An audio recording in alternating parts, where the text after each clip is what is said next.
អរតនីធម៌ទេសនាព្រះធម៌ថ្លៃបរិសុទ្ធ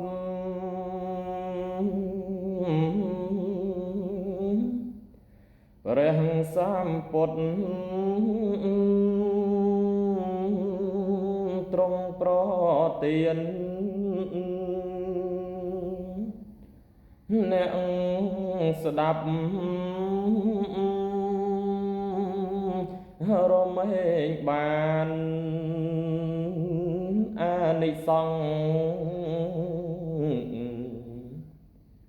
5ប្រ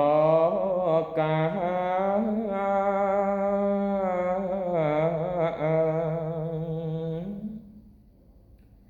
ទី1អ្នកស្ដាប់ធម៌តែងត្រេកអរដល់ខ្លាំងក្លាព្រោះបាន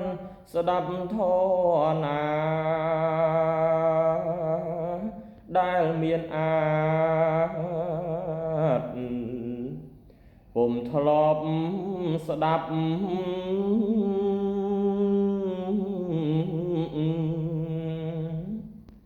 ជាធម៌កំបាំងប្លែកលោកវេកញែកបង្ហើបប្រាប់គោលធម៌គូត្រង់ត្រាប់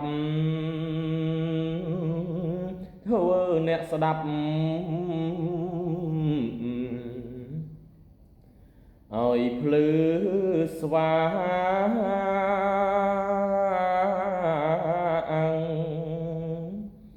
ទី2ញ៉ាំងសេចក្តីស្ដាប់នោះនៃ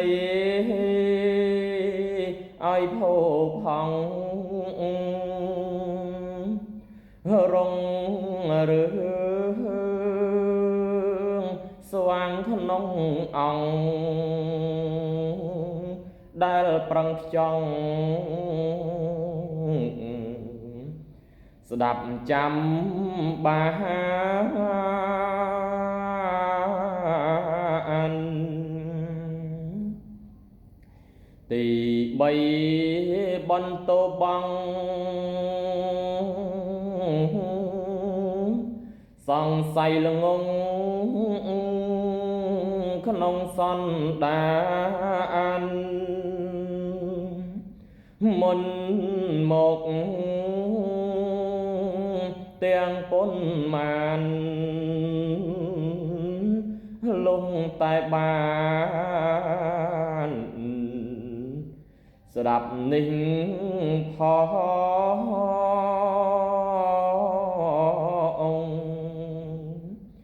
ទី4ធ្វើតិតតេ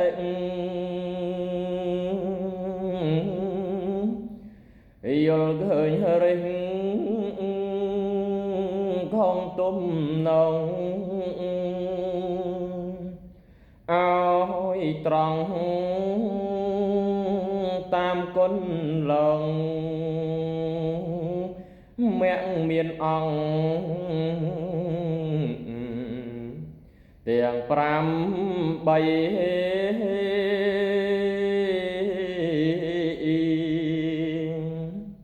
ទី5ចិត្តអ្នកស្ដាប់ជ្រះថ្លាស្រាប់ខ្លាំងហើយក្តីលងបានស្ដាប់ជាថ្មីតែងកើតក្តីជ្រះថ្លាក្រៃ